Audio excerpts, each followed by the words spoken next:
દિશા મોનિટરિંગની આજે મિટિંગો થઈ અને આ મિટિંગમાં અમે વિવિધ બાબતોની એમની સાથે ચર્ચાઓ કરી છે.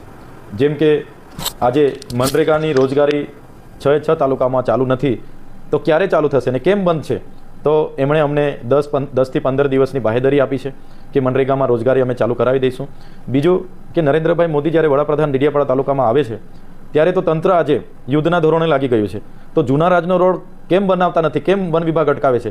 દેમોગરાના રોડ માટે આટલા બધા ઝાડો કપાય છે, ત્યાં કાયદો નડતો નથી અને જૂના રાજ માટે નડે છે. એ બાબતની પણ મેં રજૂઆત કરી. સાથે સાથે જે એમણે જાહેરનામા પ્રસિદ્ધ કરીને યાલ પુલ પર માત્ર 25% વાહનોની જ અવરજવર 25 ટન વાહનોની જ અવરજવરની પરવાનગી આપી છે, ત્યારે ઘણા લોકોને હાલાકીનો સામનો કરવો પડે છે. એ જ પ્રકારે ડેડિયાપાડાથી નેત્રંગના નેશનલ હાઈવે પર સેજપુર અને ઘાણીકૂટની વચ્ચે કરજણ નદી પર એક બ્રિજ છે.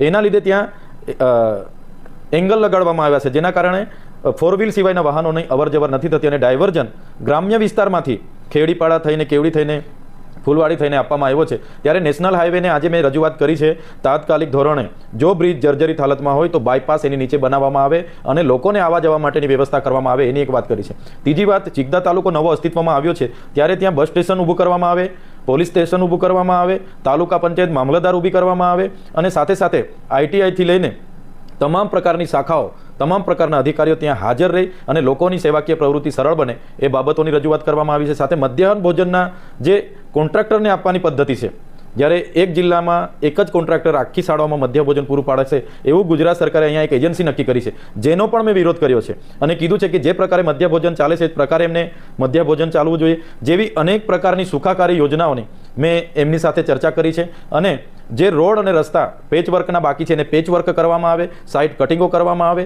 જ્યાં નાળા જર્જરી છે ત્યાં નવા નાળા બનાવવામાં આવે, સાથે સાથે પ્રધાનમંત્રી આવાસના જે બીજા અને ત્રીજા હપ્તાઓ પેન્ડિંગ છે એ પણ પૂર્ણ કરવામાં આવે.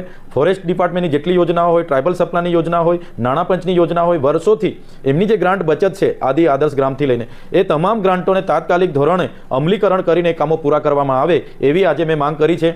અને નર્મદા જિલ્લાના કલેક્ટર, ડીડીઓ, એસપી, ડીસીએફ અને નિયામક જેવા તમામ કર્મચારી અધિકારીઓ દ્વારા અમે જે રજૂઆતો કરી છે એના સત્વરે નિરાકરણ આવીને મને રિપોર્ટિંગ કરવાનું એમણે મને આજે બાહેધરી આપી છે.